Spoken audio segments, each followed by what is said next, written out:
Hello guys, welcome back to our channel. We're so excited to have you again. A lot of issues and crisis is still brewing in Ebonyi State where Umahi is the governor. Don't forget that Umahi, after defecting from PDP to APC, wanted virtually all the politicians to move also with him. But all of them, so many of them are telling him, you are strictly on your own, especially the senators and other key politicians. But right now, many issues are coming up. Yesterday, there was an allegation on some key politicians in the state that they are trying to instigate crisis by making use of cultists and also IPOB to ensure that that happened. And he made mention of some names, and Senator Egu, who had been a former governor of the state, who had been a governor of the state, was in the list of people whom he said they're trying to cause issues in the state. But right now, Senator Egu has fired back and see what he is telling the security operatives to do. And but before we go into details of the news and further analysis, if you've not subscribed, just hit the red subscribe button and also the bell icon so that you can get notification anytime we publish our videos. And the news have it that Senator Sam Ego, who is a PDP member and also senator representing Ebony North, on Saturday urged security agencies to arrest him if it's proved that he, alongside other leaders, are planning to instigate violence in the state. Recall that Governor David Umahi, in a broadcast on Friday, disclosed that he received information that some Ebony political leaders were planning to instigate a crisis in the state with the aid of cultists and an outlaw secessionist group. However, reacting to the development, Egu, a former governor of Ebony State, told Nan in the state that such allegations should be investigated properly by security agencies. According to him, he said they should investigate and arrest me if it's proven that I discuss with anyone or attend a meeting where the issue of instigating violence in the state was discussed. I am speaking for myself, and if it can't be proven that I discussed or attended such a meeting, they cannot do anything to me then. Egu also stated that he wasn't a violent politician and wasn't a violent person even before venturing into politics. According to him, he said the governor, as the chief security officer of the state, should seek the full details of the reports from his informant, and he knows what to do subsequently. I have been a governor of a Ebonyi state and wonder why I should connive with people to cause violence in a state I have governed. I do not have such character, and anyone who have evidence against me on such issue should prove it.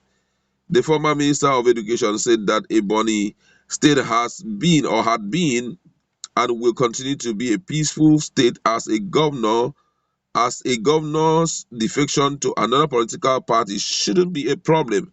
According to him, he said anyone is free to move to a party of his or her choice, and it's not a crime that we belong to different parties. The governor should feel free to confront any of us when he hears and sees anything to sort such issues.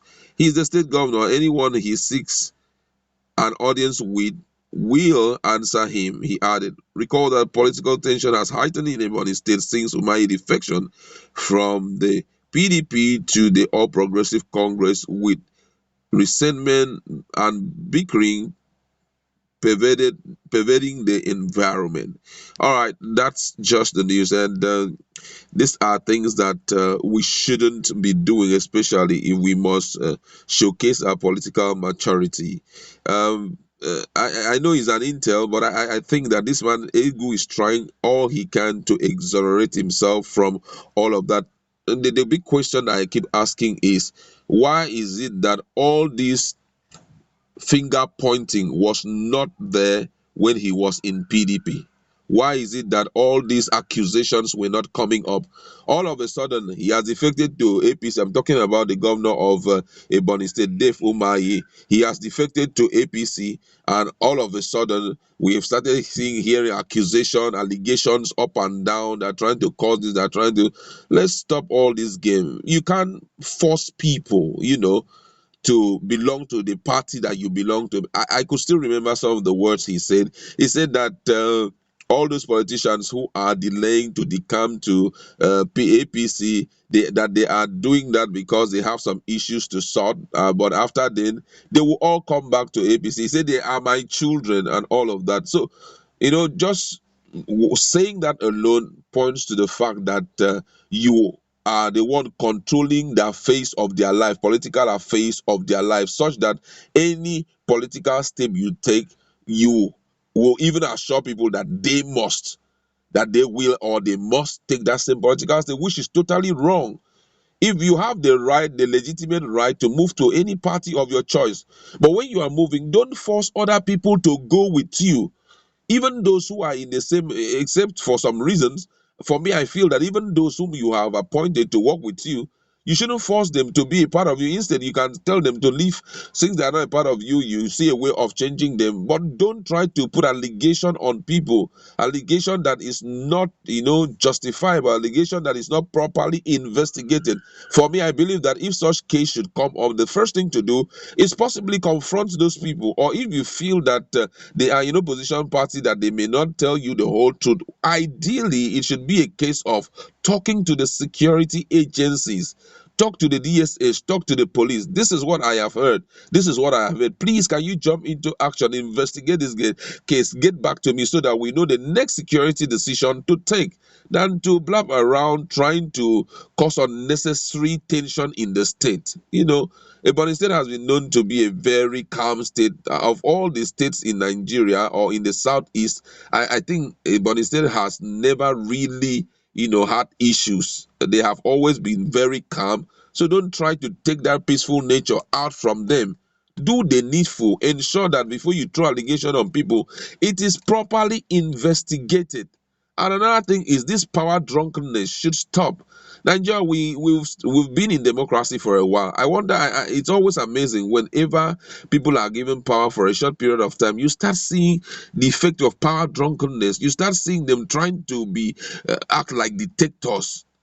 You see them, they are very forceful. They want you to do what they feel it's right. They fail to realize that in the constitution, your own right is also enshrined. The fundamental human right of every Nigerian, give him the power to make any decision of his choice, as far as it's not, against another person's right. So for me, I feel that this is really, really uncalled for. Thank God that Egu has come out to speak for himself, because if he doesn't speak for himself, very soon what he will experience will be, he will be shocked with what he was going to experience. Allow the people to be in the parties of their choice. If they feel that your party can deliver on their own on their own quest, automatically they will come to you. You don't have to force them. But that's where I like to leave it. Go to our comment section. Let us interact. What's your position on what Egu has said, trying to exonerate himself from the allegation thrown at him by the Ebonyi State governor? Let's interact.